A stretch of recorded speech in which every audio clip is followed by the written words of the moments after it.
Assalamu alaikum. Starting with another design problem of helical spring. Let's discuss the data. Design a compression spring with a plain end. सबसे पहले हमारे पास जो condition given है that is the plain ends. It means we have no end coils. जितनी भी total number of coils होंगी वो सारी की सारी हमारे पास क्या होंगी, active coils होंगी. Material जो हम use करें that is the hard drawn wire. The deflection is to be 2.25 inch when the force is 18 pound force. जब हमारे पास force जो है 18 pound है, 18 pound force है, उसके correspondingly deflection कितनी आ रही है, that is 2.25 inches. कहते हैं and to the closed solid when the force is 24 pound. It means जब 24 pound force exert होगी तो spring के अंदर there is no chance of the further compression. So maximum possible compression कह सकते हैं या maximum force हमारे पास कितनी है, that is the, इसको हम solid force भी कह सकते हैं, that is 24 pound force. Upon closure use a design factor of 1.2. 1.2 हम design factor ले रहे हैं. Guardian against yielding. Select the smallest gauge. हमने इस मटेरियल के लिए, इस मटेरियल का जो डिज़ाइन करना है, स्प्रिंग को मैन्युफैक्चर करना है, उसके लिए हमें बताना है कि smallest possible gauge, basically smallest possible wire diameter D हमारे पास कितना आना चाहिए, और इस स्प्रिंग को फर्दर जितने भी डिज़ाइन के एलिमेंट्स हैं उनको कैलकुलेट करेंगे. प्रीवियस न्यूमेरिकल में हमने क्या किया था, अब डायमीटर्स को, वायर डायमीटर्स को, डिफरेंट वायर डायमीटर्स को चूज किया था और उसके correspondingly number of active coils, total number of coils, buckling, factor of safety calculate करते हुए हमने एक स्प्रिंग डायमीटर जो है वो सिलेक्ट किया था. इस केस में हम क्या करेंगे, instead of choosing their number of the wire diameters, हम यहाँ पे स्प्रिंग इंडेक्स को बेस बनाते हैं और डिफरेंट स्प्रिंग इंडेक्सेस को देखते हुए, क्योंकि we know that spring index जो है वो ratio basically mean wire diameter, mean coil diameter to the wire diameter.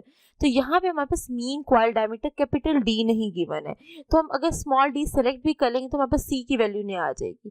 Previous numerical में हमारे पास कैपिटल डी की वैल्यू गिवन थी, जिसकी बेस पे हमने स्मॉल डी सेलेक्ट करके सी की वैल्यू फाइंड आउट कर ली थी, बट इस केस में हमारे पास तीनों ही अननोन है. सो इंस्टेड हम स्मॉल डी को बेस बनाए, हम किसको बेस बना लेते हैं, सी को बेस बनाते हैं, स्प्रिंग इंडेक्स को बेस बनाते हुए डिफरेंट वैल्यूज स्प्रिंग इंडेक्स की देखते हैं और उस स्प्रिंग इंडेक्स की बेस पे हम स्मॉल डी की वैल्यू जो है उसको सिलेक्ट करते हैं. अच्छा, सबसे पहले जो हमारे पास बहुत बेसिक फार्मूला है that is the tensile loading. हमें पता है SSY is equal to 0.4 times a over DM. अब ये A जो कि हमारे पास स्लोप है, A इंटरसेप्ट है, M स्लोप की वैल्यू है, ये हमारे पास टेबल जो है हमने लास्ट टाइम भी डिस्कस किया था, टेबल से फाइंड आउट कर लेंगे corresponding to the hard drawn wire. अच्छा, अब यहाँ से इसको अगर मैं फर्दर इसको let's say I call this is the equation number 1. अच्छा, एक और इक्वेशन जो हमें पता है टॉ की, डेट इज इक्वल टू टॉ, हमने ऑलरेडी स्ट्रेस की इक्वेशन ड्राइव की थी, KB burger stress factor multiply by 8F capital D divided by pi D Q. अब इसमें D और D क्योंकि हमारे पास मीन कॉइल डायमीटर नहीं है तो हम इसको फर्दर मैं सिंप्लीफाई करूं तो KB 8F कैपिटल D और स्मॉल d मेरे पास किसके इक्वल आ जाएगा, स्प्रिंग इंडेक्स, तो आई can right 8FC divided by pi D square. I call this is equation number 2. अब ये अगर मैं इस टॉ मैक्सिमम की बात करूं, मैक्सिमम फोर्स के ऊपर जहां पे मैक्सिमम पॉसिबल कंप्रेशन हो रही है, तो कोरस्पॉन्डिंगली मेरे पास ये फोर्स भी क्या आ जाएगी, that will be the F maximum. Okay, there is an other equation जो कि हमने डिजाइन से कैलकुलेट की थी, that is NS factor of safety is equal to stresses divided by टॉस. तो अब यहाँ से SSY टेंसाइल लोडिंग की जो वैल्यू है वो हम निकाल सकते हैं, that is SSY is equal to NS divided by तो यहाँ से हम टा S की वैल्यू जो है वो निकाल सकते हैं, that is SSY divided by NS. I call this is the equation number 3. अब इस इक्वेशन नंबर 3 में अगर मैं 1 पुट करूं, टॉ S शेयर स्ट्रेसेस जो हैं SSY 0.45 A divided by NS into DM. This is the equation number 3 है। अब हमारे पास देखिए इक्वेशन नंबर 2 जो है वो भी उसकी left hand right hand side और इक्वेशन नंबर 3A की राइट हैंड साइड दोनों सेम है।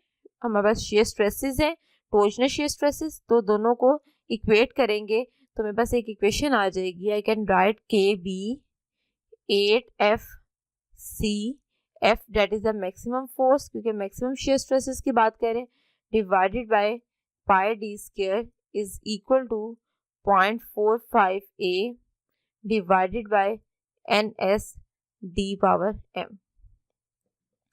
इस इक्वेशन को हमने सिंप्लीफाई करना है फॉर अ डायमीटर D और द स्प्रिंग इंडेक्स C।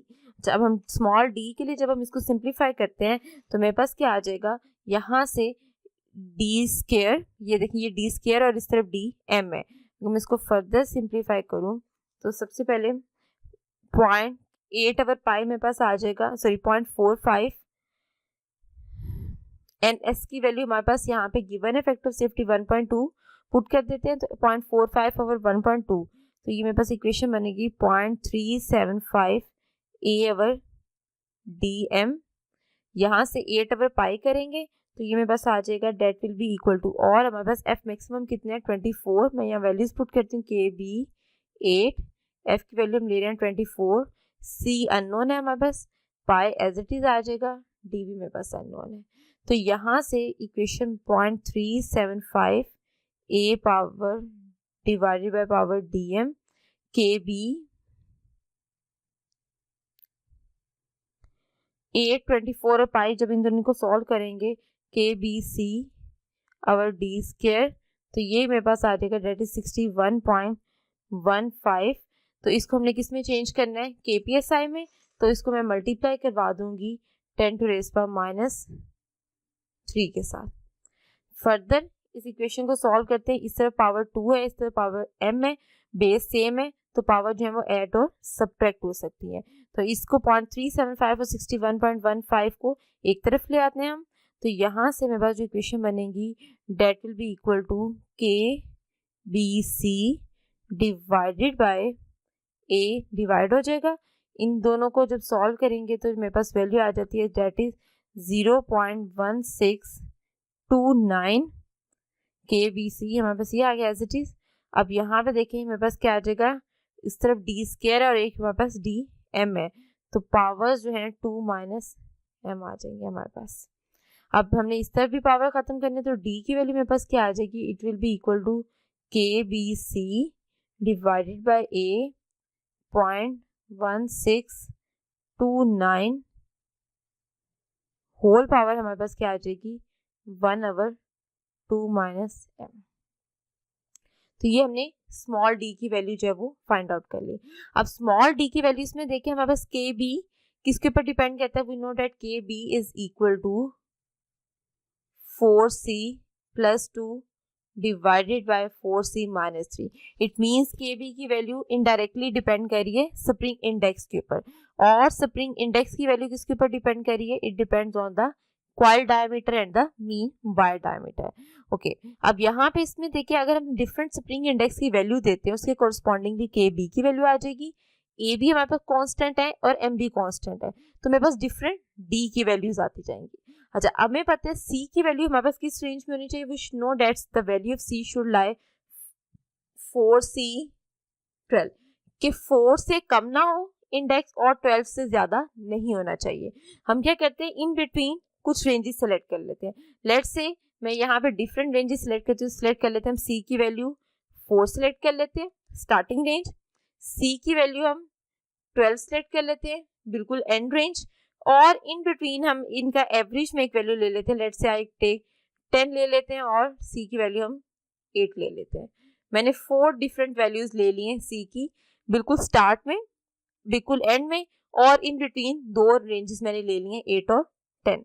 अच्छा, इन सब पे सबसे पहले हम KB की वैल्यू कैलकुलेट करते हैं। सो KB for 4, KB for 10, KB for 8 और KB की वैल्यू कैलकुलेट करते हैं फॉर 12। अच्छा जी, जब हम इस KB की वैल्यू 10 के लिए कैलकुलेट की है मैंने, तो वो आ गया 1.135, 8 के लिए कैलकुलेट किया तो वो आ गया मेरे पास 1.172, 4 के लिए कैलकुलेट किया तो मेरे पास आ गया 1.38, और जब के बी की वैल्यू मैंने 12 के लिए कैलकुलेट की है तो वो मेरे पास आ गई अप्रॉक्सीमेटली 1.11 हमारे पास आ गई है। इसके कोरस्पॉन्डिंग हम डी की वैल्यू कैलकुलेट करते हैं, स्मॉल डी की, for all of these 4 values. अब स्मॉल बी की वैल्यू हमारे पास कहाँ से आएगी डी की वैल्यू के लिए, ये के बी की वैल्यू भी हमारे पास आ गई, सी बी। अब हमें क्या चाहिए, ए और एम की वैल्यू चाहिए। ए और एम की वैल्यू हमारे पास कहाँ से आएंगी, टेबल नंबर 10/3 में, जहाँ से हम ए और एम की वैल्यू लेंगे। तो उस टेबल में अगर आप टेबल देखें, so this is the table. इस टेबल में से टेबल नंबर 10/4 में से हमने क्या हार्ड ड्रॉन वायर है, तो उसके लिए ए की वैल्यू कितनी है 140 और एम की वैल्यू मेरे पास कितनी है, डेट इज 0.190। तो हम यही वैल्यू यूज करेंगे, ए की वैल्यू और एम की। तो ए मेरे पास कितना आ गया, that is 140 kpsi inch power M, और एम की वैल्यू है मेरे पास 0.190। अब यही वैल्यूज हम यहाँ पे इस फॉर्मूला में देखें, के बी भी आ गया, सी भी आ गया, ए भी आ गया और एम भी आ गया। ठीक है, अब मैं सारी वैल्यूज पुट करती हूँ। जब वैल्यूज कैलकुलेट करती हूँ तो डी की वैल्यू आती है for spring index 4 approximately 0.0615 inches. 10 के लिए अप्रोक्सीमेटली आती है 0.916 इंचेस। 8 के लिए मेरे पास वैल्यू आती है अप्रोक्सीमेटली 0.09। अच्छा, 8 के लिए मेरे पास वैल्यू आती है 0.0824 इंचेस, और 12 के लिए मेरे पास डी की वैल्यू आती है अप्रोक्सीमेटली 0.1001 इंचेस आ जाती है। अब यहाँ पे हमने इस फॉर्मूला में let's say I call this is equation number 4। Equation number 4 में सारी वैल्यूज पुट की हैं और हमने डी की वैल्यूज जो है कोरस्पॉन्डिंगली फाइंड आउट कर ली है। अच्छा, जब हमारे पास डी की वैल्यू आ जाएंगी 0.091 से, जब डी की वैल्यूज हमारे पास आ जाएंगी तो next what we have to do, we have to move towards the table number 828। अब इस टेबल नंबर 828 में से हम किस वायर के लिए काम कर रहे हैं, डब्ल्यू एंड एम वायर के लिए, डेट इज स्टील वायर होता वॉशबर्न एंड मोइन वायर, जिसपे हम किसका नाम दिया वैसे डब्ल्यू एंड एम वायर। अब इसके लिए हमने स्मॉलेस्ट गेज सेलेक्ट करनी है। अब ये देखिए यहाँ पे हमारे पास जो डायमीटर की रेंज आई है, हमारे पास डायमीटर की रेंज है डेट शुड लाई 0.0615, 0.09, 0.08 एंड 0.101। अब यहाँ पे देखिए हमारे पास किस रेंज में आते हैं, कि मैं 10 रेंज के ऊपर देखूँ गेज नंबर 10, तो वो क्या आते हैं 0.135, नहीं लाई कर रहा, 11 में भी नहीं। अब देखिए 12 के ऊपर देखें 0.1055 हमारे पास आती है, तो मेरे पास यहाँ पे देखें 0.1001 है। इट मींस हमारे पास जो वायर डायमीटर इंडेक्स 12 के ऊपर आया है वो अप्रोक्सीमेटली किस गेज में लाई कर रहा है, वो गेज नंबर 12 में लाई कर रहा है। गेज नंबर 12 में स्प्रिंग का वायर डायमीटर कितना, 0.1055 इंचेस, 0.1055 इंचेस। अगर मैं स्प्रिंग इंडेक्स 12 यूज करती हूँ तो अप्रोक्सीमेटली मेरे पास वायर डायमीटर कितना आ रहा था, इस रेंज में। मैंने देखा ये वायर डायमीटर किस रेंज के अंदर लाइक कर रहा है अकॉर्डिंग टू स्टैंडर्ड, तो गेज नंबर 12 में था, और गेज नंबर 12 के कोरस्पॉन्डिंगली वायर डायमीटर कितना होना चाहिए था वो हमने फाइंड आउट कर लिया। इसी तरह जब हम कॉम्प्लेक्स स्प्रिंग इंडेक्स 8 की बात करते हैं तो उसका वायर डायमीटर देखें किस रेंज में आता है, 0.082, तो वो किस रेंज में आता है, that is approximately in the gauge number 14। इसी तरह जब मैं स्प्रिंग इंडेक्स 10 की बात करती हूँ तो वो वायर डायमीटर किसके अंदर आता है, इन द गेज नंबर 0.09 था, तो वो किसके अंदर आ रहा है, गेज नंबर 13 में। इसी तरह जब स्प्रिंग इंडेक्स 4 की बात करती हूँ तो वायर डायमीटर कितना 0.06, तो वो किस रेंज में आ रहा है, that should lie in the range of gauge number 16। तो मैं यहाँ से सिंपली आई कैन राइट कि स्प्रिंग इंडेक्स 4 जो है वो गेज नंबर 16 में आ रहा है, 10 किस में आ रहा है, गेज नंबर 13 में, और 8 किसके अंदर आ रहा है, गेज नंबर 14 में। तो 16 के हमारे पास 16 के कोरस्पॉन्डिंगली जो वायर डायमीटर स्टैंडर्ड पे है 0.0625, यहाँ पे 10 के कोरस्पॉन्डिंगली जो कि गेज नंबर 13 में था 0.0915, और 8 के कोरस्पॉन्डिंगली जो कि गेज नंबर 8 में था वायर डायमीटर आते हैं 0.080 इंचेस। यूनिट सबके हमारे पास क्या है, इंचेस है। अब ये हमारे पास क्या आ गया, वायर डायमीटर। अब हमने क्या करना है, चेक करना है कि आइदर हमने ये जो सिलेक्ट किए हैं इनमें से कौन सा रिजल्ट हमारे पास एक्यूरेट आता है। चेक के लिए हमें क्या करना पड़ेगा, we have to calculate the factor of safety. हमारा फैक्टर ऑफ सेफ्टी क्या है, 1.2 है। अगर इन वायर डायमीटर्स के साथ हमारा फैक्टर ऑफ सेफ्टी 1.2 आ जाते हैं, उस रेंज में आ जाता है, तो इट मीन्स हमारे रिजल्ट्स क्या हैं, करेक्ट है। अगेन आप वापस चले जाएं इक्वेशन नंबर 3 के ऊपर, जिसको सॉरी इक्वेशन नंबर इसको मैं कह देती हूँ 3, जिसमें हमने दोनों इक्वेशंस को इक्वेट किया था। लेट्स से मेन इक्वेशन थी, this is the equation number 3b के ऊपर। इस इक्वेशन नंबर 3b में अब हमारे पास की b की वैल्यू भी है, f की वैल्यू भी है, c भी है, अब d हमारे पास आ गया। अब मैंने किसके लिए चेक करना है, फैक्टर ऑफ सेफ्टी के लिए चेक करना है, डेट इज द NS। तो इस क्वेश्चन नंबर 3b में से जब आप NS सेपरेट करते हो तो मेरे पास एक इक्वेशन बनती है, उस इक्वेशन को मैं लिख सकती हूँ n is equal to 7.363 AD power 2 minus m divided by KB into C। तो ये हमारे पास किसकी इक्वेशन आ जाती है, for the factor of safety के लिए। अच्छा, अब हम फैक्टर ऑफ सेफ्टी कैलकुलेट करते हैं 1 बाय 1 सब गेजेस के लिए। तो जब मैं C4 के लिए, इट मींस गेज नंबर 16 के लिए जब फैक्टर ऑफ सेफ्टी कैलकुलेट करती हूँ तो वो मेरे पास कितना आता है, वो मेरे पास आता है n की वैल्यू अगर हम कैलकुलेट करें फॉर 16 तो वो मेरे पास किस, अच्छा यहाँ पे n की वैल्यू 10 के लिए, n की वैल्यू हमारे पास 8 के लिए और n की वैल्यू हमने कैलकुलेट करनी है 12 के लिए। अच्छा, अब यहाँ पे देखें हमारे पास, मैं पहले 12 के लिए कैलकुलेट करती हूँ तो मेरे पास फैक्टर ऑफ सेफ्टी आ जाता है अप्रोक्सीमेटली 1 पॉइंट, जो क्या आता है that is approximately 1.32 this is acceptable. अब हम 8 के लिए कैलकुलेट करते हैं जो कि वायर डायमीटर 0.08, तो फैक्टर ऑफ सेफ्टी आता है 1.199 अप्रोक्सीमेटली 1.2 आल्सो एक्सेप्टेबल। 10 के लिए कैलकुलेट करते हैं, फैक्टर ऑफ सेफ्टी आता है डेट इज हायर आ जाता है हमारे पास 0.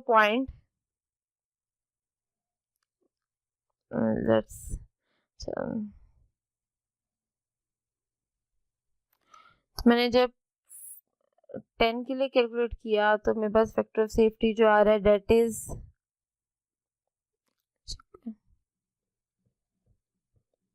इसको हम फाइंड आउट कर लेते हैं।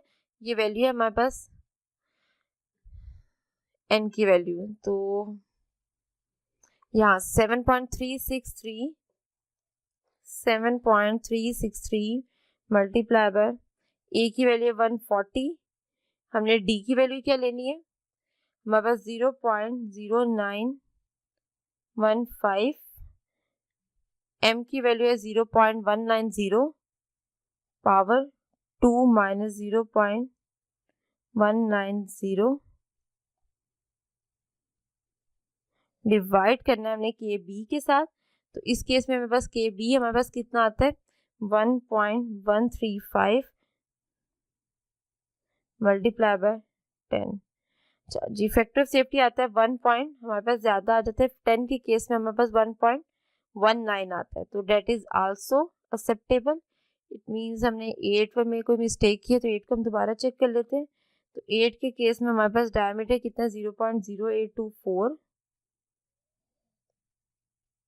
0.08 और KB की हमारे पास वैल्यू कितनी है 1.172 और हमारे पास स्प्रिंग इंडेक्स इस केस में कितना है 8, तो बस 1.136 8 के केस में मेरे पास spring index factor of safety जा रहा है 1.136 आ रहा है हमारे पास। इट मीन्स हमारे पास, और 4 के केस में जो आता है वो आता है अप्रॉक्सीमेटली 1.55, जो कि हमारे पास एक्सेप्टेबल नहीं है। हमारा स्प्रिंग इंडेक्स इस रेंज में होना चाहिए 1.2 की रेंज में होना चाहिए। इट मीन्स ये वाला फिगर हमारे पास एक्सेप्टेबल नहीं है। अब हमें किसके लिए वर्किंग करनी है, 10, 8 और 12 के लिए जो हमारे फैक्टर ऑफ सेफ्टी आ रहे हैं वो क्या है, एक्सेप्टेबल है हमारे पास। अच्छा, अब गेज नंबर हमारे पास जो हमने बात की है गेज नंबर 12, 14 और 13 की हमने बात की है। अच्छा, अब हमने देखना, अब हमने इन तीनों में से एक गेज को जो है एक गेज डायमीटर कोरस्पॉन्डिंगली सिलेक्ट करना है। अब वो किस तरह हम सिलेक्ट करेंगे, स्प्रिंग का स्केल फाइंड आउट करते हैं, sorry deflection rate F of Y, F हमारे पास कितना है दैट इज 18, कोरस्पॉन्डिंगली वाई की वैल्यू क्या 2.25, तो यहाँ से कितनी आ जाएगी 8 पाउंड फोर्स इंचेस आ जाएगी हमारे पास। So now what we have to calculate the number of active coils. हमें पता है नंबर ऑफ एक्टिव कॉइल्स किस रेंज में होनी चाहिए, द मैक्सिमम हमने last time spring design discuss किया था, उसमें हमारे पास नंबर ऑफ एक्टिव कॉइल्स कितने चाहिए 3 to 15 की रेंज में आनी चाहिए, दैट इज 3 to 15। तो और नंबर ऑफ एक्टिव कॉइल के लिए हमारे पास जो फार्मूला था, दिस फार्मूला हम इसको यूटिलाइज कर GD4Y maximum 8D cube over F maximum. तो हम number of active coils calculate करते हैं फॉर ईच Y डायमीटर, तो यहाँ फॉर्मूला लिखते हैं हमारे पास क्या है, number of active coil D4G divided by 8K D cube. अब हमने कैलकुलेट किस किस के लिए करना है, वायर डायमीटर 0.09, 0.08 एंड 0.105। अब जब हम तीनों के लिए number of active coils calculate करते हैं तो मेरे पास जब मैं 8 के लिए number of active coils calculate करती हूँ that comes out 28। It means हमारी एक्सेप्टेबल क्या थी 4 to 15, तो ये हमारे पास नंबर ऑफ एक्टिव कॉइल्स वहां पे फेल हो जाते, तो इट मींस स्प्रिंग इंडेक्स 8 हम यूज नहीं कर सकते। 4 को हमने पहले स्किप कर दिया था क्योंकि फैक्टर ऑफ सेफ्टी हमारे पास रिलायबल नहीं था। 8 हमारे पास नंबर ऑफ एक्टिव कॉइल्स ज्यादा हो गई थी इसलिए वो भी रिलायबल नहीं है। अब हमारे पास बचे 10 और 12 के ऊपर हमने सिलेक्ट करना है। जब हम 10 के ऊपर number of active coils calculate करते हैं तो वो मेरे पास आती हैं 16 नंबर ऑफ एक्टिव कॉइल्स आती हैं। 16 नंबर ऑफ कॉइल जो है मिनिमम 15 होनी चाहिए 14, तो 16 नंबर ऑफ कॉइल भी एक्सेप्टेबल है, तो इट मींस 10 का फिगर भी हम जो है वो कैंसिल आउट कर देते हैं।